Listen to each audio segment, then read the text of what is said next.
pattern in realistic social setting, indicating junction between participants in a conversation and within thought of the speaker.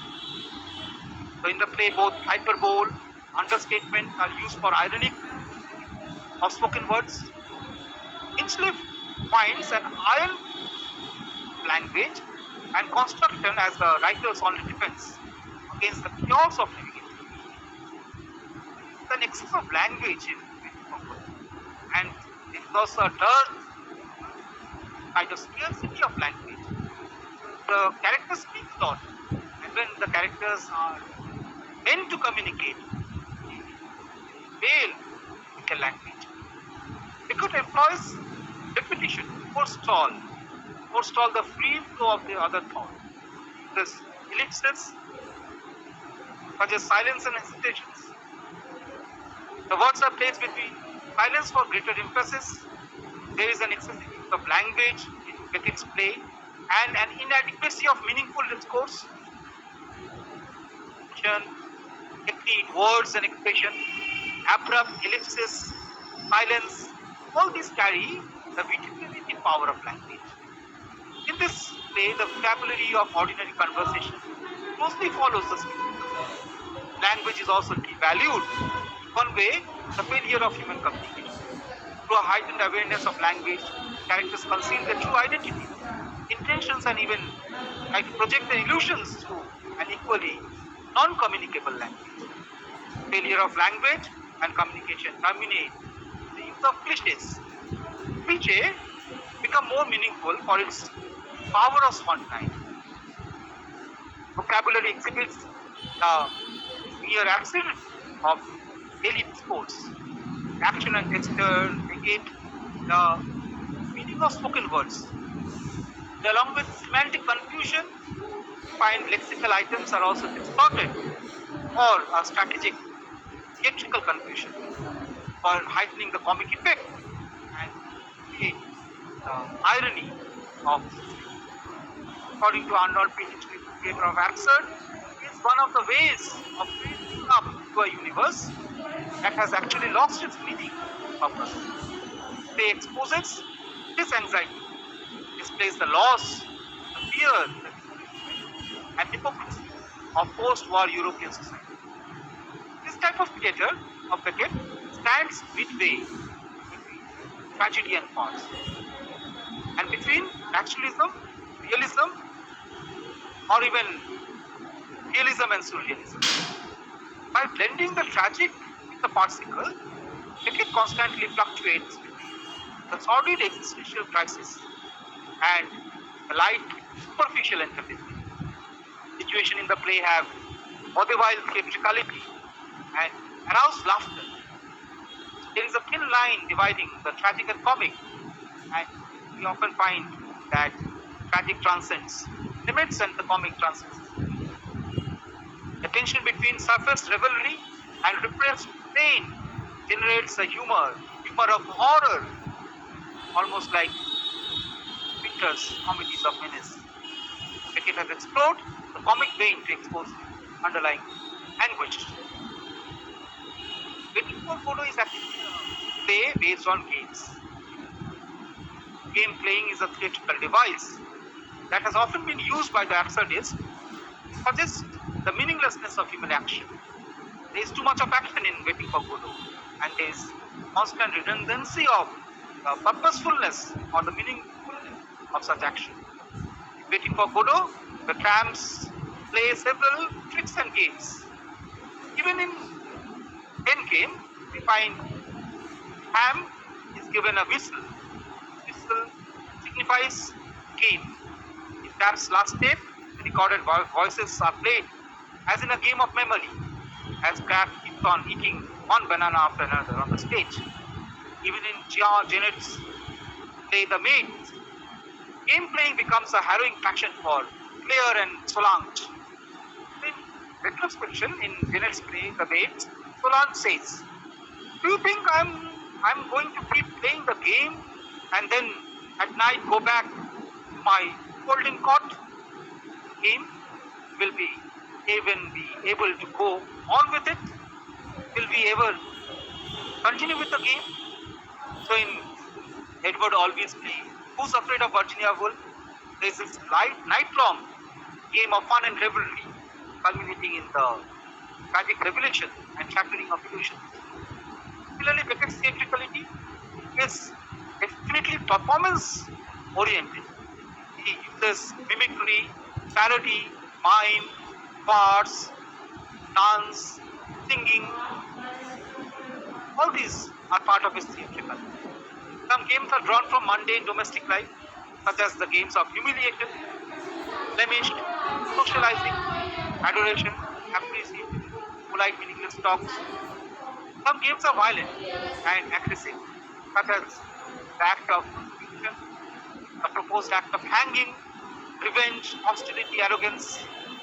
Such games blur the distinction between the conscious and the subconscious, the real and the dream. The tramp on playing memory games while and searching for the true story.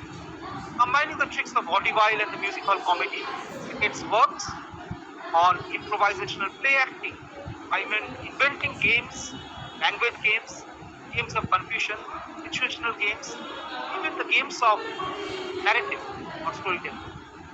The most important of these games is the game of narration or story.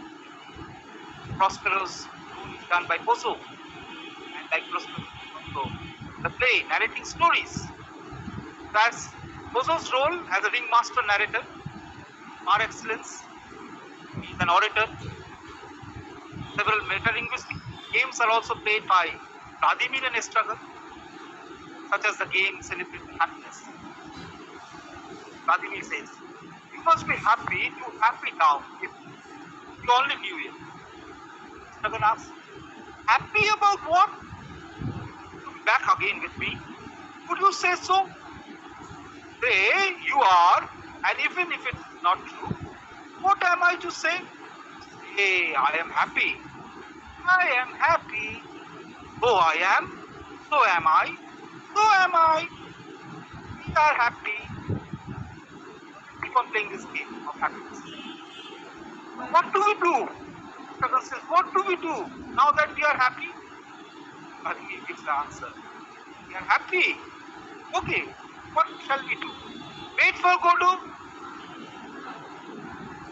Suddenly there is a silence. Then Vladimir says, "Things have changed here yesterday." Parallel game of psychometria, staccato, monologues, crosstalk, gas talk are all used in the play. The characters, to kill the monotony of stage time, keep on inventing such games. The gameplay in 20th century absurdist drama, studies in dramatic technique, the work by Marlene Stone Wagner, that the use of games as device is to reveal the absurdity of the world. The absurdity of the world is strongly emphasized in Myth of Sisyphus. That also contains such series of games. Even the act of rolling the rock uphill is such a game. Camus states that there is no more dreadful punishment than futile, hopeless labor. The whole being of Sisyphus is exerted towards accomplishing nothing. After pushing the huge stone up a slope, he watches the stone rolling down in a few seconds. He finds meaning in the stone up again towards the summit. This marks the final, yet cyclical phase of the experience. Waiting for Godot, similarly, Beckett allows the tramps to keep on playing games. It has the experience of living, being, and experience of oneself, themselves alive. Tramps promise to return again on the same uncertain point to meet with Godot. Like Sisyphus returning towards his rock that has rolled down, the tramps glance backward over their life and find meaning in the formidable challenge that lies ahead. In this tranquil moment, at the end of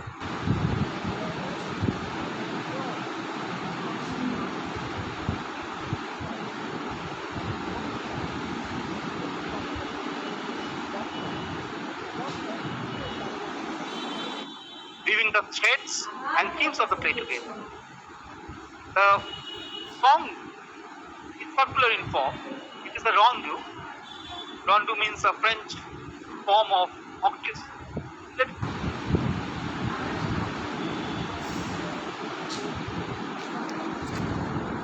In two rhymes, with the opening words used twice as an framing refrain.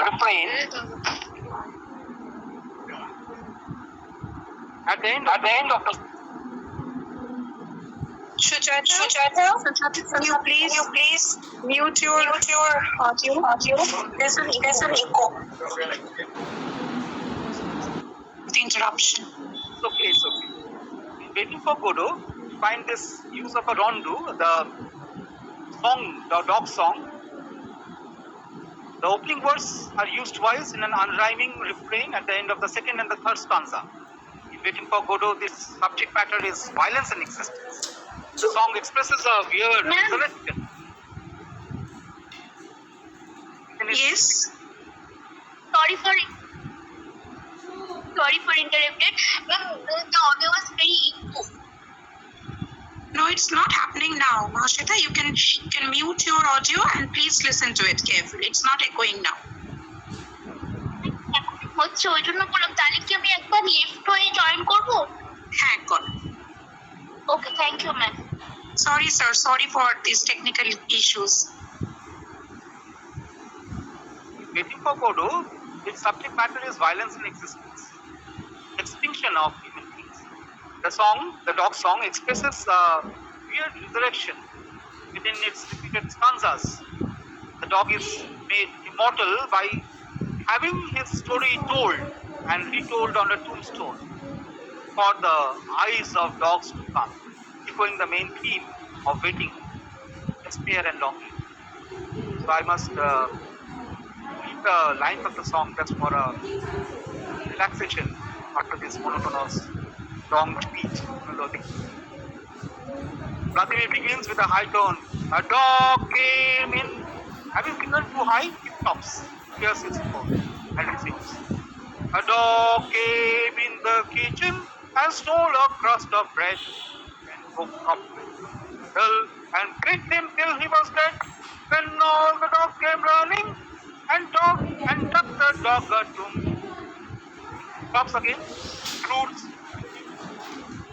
That's its song again.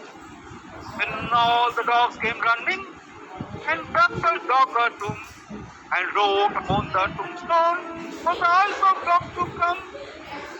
The dog came in the kitchen and stole a crust of bread and cooked up with the ladle and beat him till he was dead. Then all the dogs came running and took the dog to stops again. Roots, fumes. Then all the dogs came running and took the dog to it stops softly and took the dog to it's the round way, the song, the dog song actually participates the entire play to its action and commemoration. Interestingly, Vladimir is not twice, including resuming twice. Now, other trams appear then. Other trams appear then. Albert Camus regards 60% happy and refers to Oedipus's observation. Oedipus, Beckett says, despite so many ordeals, my advanced age and the nobility of my soul, we conclude that all is well. So even though one always finds one's burden again and again, in the new beginning, there is always a renewal of hope that inevitably turns out to be futile again. The ambivalent ending foregrounds the notion of the absurd more poignantly to the paradox in language and the action at the end of Beckett's book. The trams agree, let us go, but they do not move. The song that we have just heard is circular, but the effect is always linear. a popular round for common folk, dog song. With its repetition and its emphasis on death, brings to mind Lucky's very different speech of the act on Lucky's speech. The dog song ends with a tomb, and you remember Lucky's speech also ends with the labors abandoned, left unfinished, ravers still about of stones in a word. I resume, alas, abandoned, unfinished. The skull of Connemara, spite of the tennis, the skull, alas, the stones, Cunard, tennis, the stones of calm Cunard, unfinished. The dog song and Lucky's speech both are unfinished like the play itself. In her book on Beckett's Waiting for Godot, J.P. Lickle has stated that Godot has been absorbed in the theatre of our time. Almost everything recognizable, modern, on the theatre owes a debt to Godot. Playwrights like Arable, Stoppard, Edward Alfie, Harold Pinter, all these, of course, to use Martinez's words, are children of Godot. The new strategies of theatricality used by Beckett in Waiting for Godot actually go beyond the boundaries of fictional theatre. Not only are the 6 basic elements of Aristotelian theatre, like plot, character, thought, fiction, melody, and spectacle, strategically destroyed, the genre distinction between tragedy and comedy is also blurred. The play begins with a playful comedy and then tends to shift towards tragedy and keeps on walking on the tightrope between both. Thus, moving beyond the textual boundaries of theatrical genres and essential dramaturgy of well-made plays, Beckett indicates a postmodern turn towards modern meta theatre, or just play.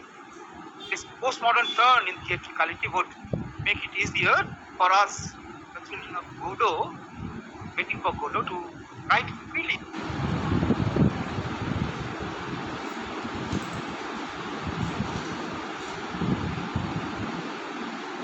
Thank you, sir.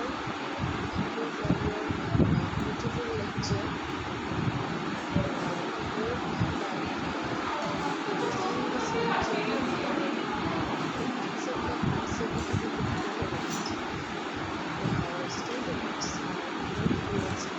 Yes. So, first of all, on behalf of our department, I would like to thank all the participants and the resource person.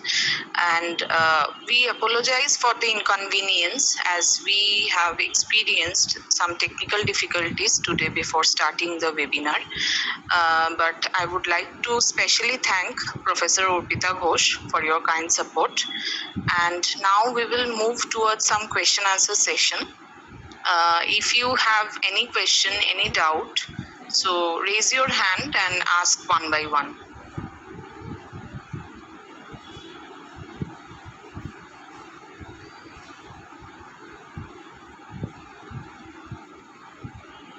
Yes, Disha. Disha is from 6th semester, sir, UG. Okay. Good Disha, evening, ask sir. you. Good evening, ma'am. Sir, first of all, thank you for your precious lecture. It will help us a lot. So, there is a line from text when Estragon says, "Why we always find something, Didi, to let us think we exist." My question is, does the tradition of absurd drama try to prove that the God is in the imagination of the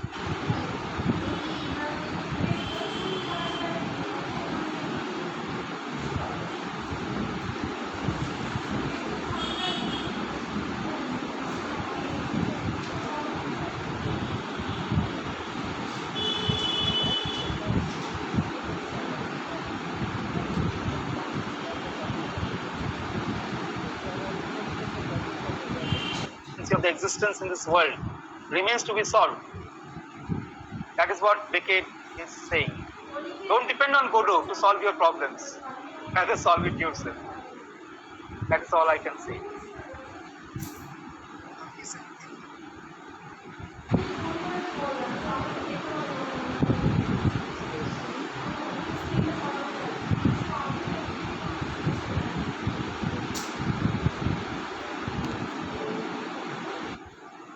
Gargi Chakraborty. Yes, Gargi. Gargi is from PG, SEM 4.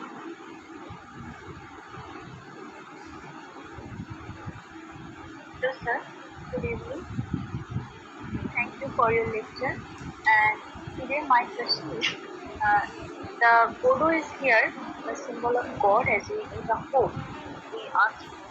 So, do the men in waiting for Godot have any sort of character arcs? Do you think that?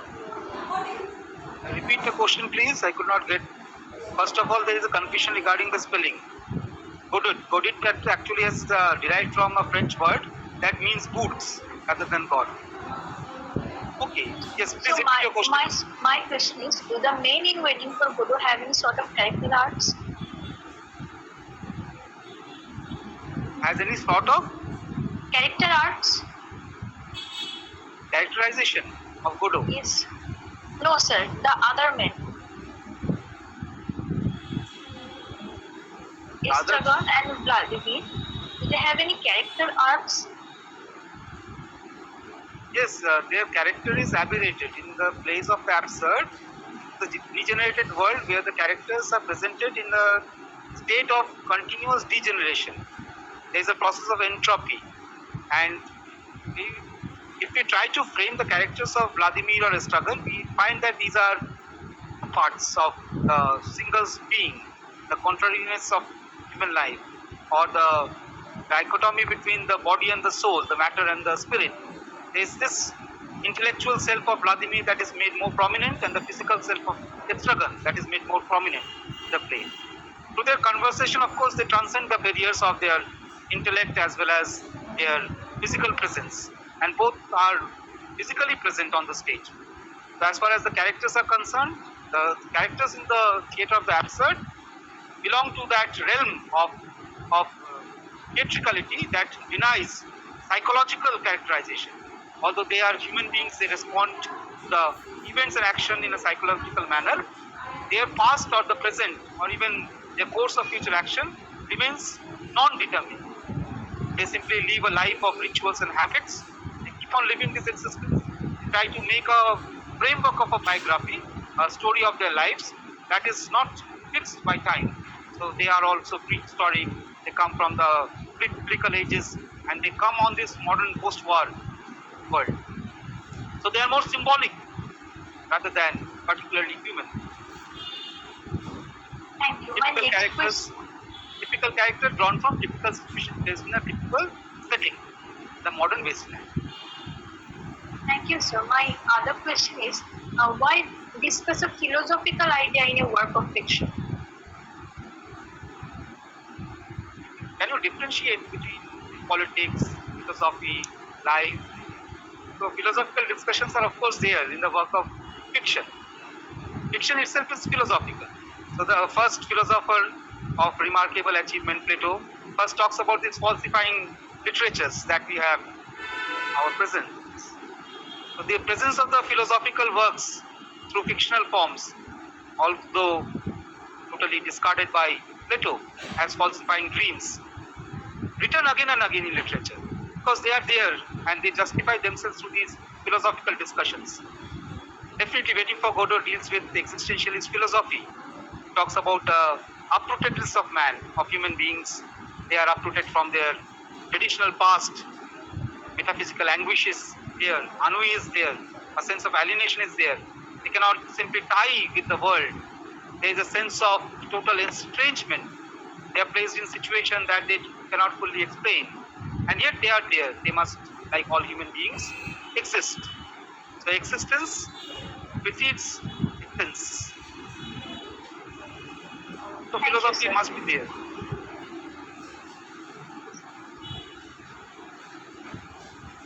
Thank you, Gargi. Thank you for your questions. And I would like to ask all the participants, if you have any questions, please come forward with your questions. This is open interactive session. So if you have any question you feel like asking, sir, please do that. Okay, so I don't think there is any other questions coming. Good evening, sir. I am Sujata Monica. I have a question. Yes, sir. Shuchata is again from PG semester 4. Yes, sir. Shuchata is again from PG semester 4.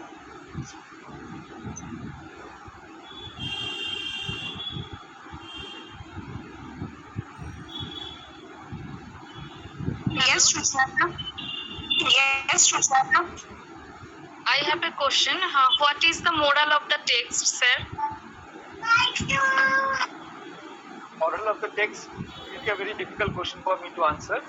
The moral of the text is that don't wait for Godot, but keep on waiting for Godot. Because the presence of Godot equals to the absence of Godot, very relevant to our life. And we must exist with this false hope, waiting for Godot. But keep in mind that Godot will never come. You have to solve your own problems. That is perhaps the moral of the story. It is not the simple moral that we find in the fables. So the fox was thirsty or hungry, looked at the bunch of grapes, jumped high and high, and finally said the grapes are sour. So we cannot have such a moral in this play. So here also waiting for Godot, but Godot never comes. So you cannot simply dismiss that Godot is a bunch of grapes that is sour. You cannot simply dismiss that. So we must accept the absence of Godot and keep on waiting for Godot and solve our own problems. Perhaps that is the moral given by Beckett. Okay, sir. Thank you. Sir, sorry again. Our হাত থেকে ভিডিওটা on হয়ে গেছে। Okay, so any other student, any question? Any question for sir? Okay, sir. I don't think that they will be having any questions so far. It appears so. I would like to wrap up the whole session. First of all, I would like to thank you, sir, for such an extensive analysis of waiting for Godot, which has enlightened our students and enlightened us as well, I would say. And I would like to express my gratitude to the esteemed delegates of this webinar, that is our sir, beloved sir, Mr. Shubhabrato Sharkar sir, for his gracious presence and his contribution to make this webinar a great success. I would also like to extend my gratitude for taking out time from his busy schedule to grace the event. Thank you, sir, for inspiring and encouraging us with your words and enlightening our students towards this kind of a great and grand manner that you have spoken. And I would also like to express a special thanks to Mrs. Mahua Bhattacharjee ma'am, our TIC ma'am, RKBM Sharadama Girls College, for providing us immense support to make this webinar a successful one. I extend my gratitude to the organizing committee to arrange this webinar even amidst this pandemic situation, apart from all this scenario and technical obstacles that they have faced. And I must thank the volunteers also for working so hard for the past few days to make this webinar successful. And I congratulate all the participants also for their active participation, and a special thanks to Professor Urpita Ghosh, because without Urpita, probably this would not have been possible. Urpita has helped us immensely, and I would like to thank her from the core of my heart. And I would like to thank everyone present here, and thank you so once again for making it a great success. And we would all look forward to seeing you again, to have you again amongst us with your enlightening speech. Thank you, sir. Thank you, Shagota. Thank you, Shubhani, and all my dear students. Thank you, sir. And thank you everyone for your patience listening to such a long monotonous lecture. Thank you. No, sir, it was not a monotonous one. It was extensively enlightening. Thank you, sir, for such a great event. Thank you. Thank you, everybody. Stay well, stay fine. Thank you, students. Thank you, teachers. Good night, sir. Good night. Good night, sir. Good night, everybody.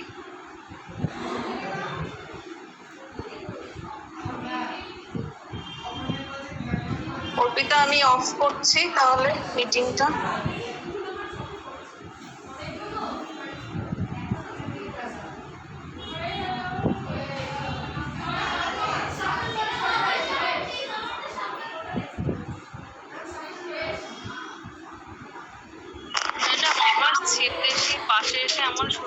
আমার হাত লেগে সেই সব on হয়ে আচ্ছা ঠিক আছে